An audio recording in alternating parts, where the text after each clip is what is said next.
Før man begynder at scanne chip ind, er det en god idé lige at få lavet eftertilmeldingerne klar.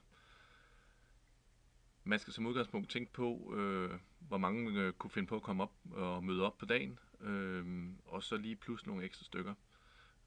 Det er altid en god ting at have lidt for mange eftertilmeldinger gjort klar, end at have for få, så undgår man en hel del panik på dagen.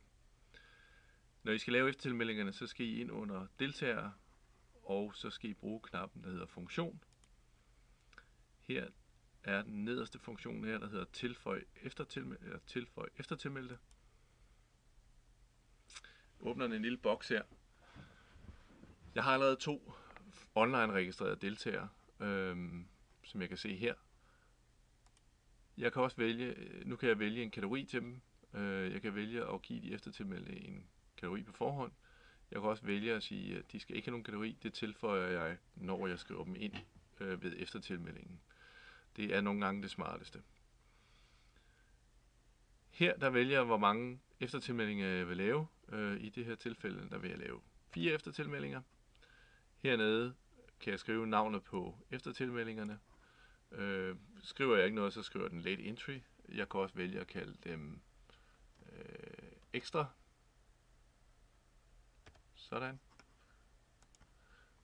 Og så siger jeg egentlig bare tilføj. Herefter kan jeg i min deltagerliste se, at jeg har de 2 online registrerede, plus at jeg har plads til 4 ekstra tilmeldinger.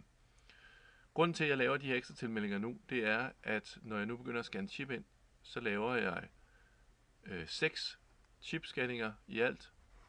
Det vil sige, at de forhåndsregistrerede er her, og så har jeg plads til 4, som kan komme og få udleveret en chip ret hurtigt på dagen, og så skal jeg blot skrive deres navn ind, i stedet for det ekstra, der står her, tilføje en kategori, og så er de sådan set klar på startlisten og resultatlisten ret hurtigt.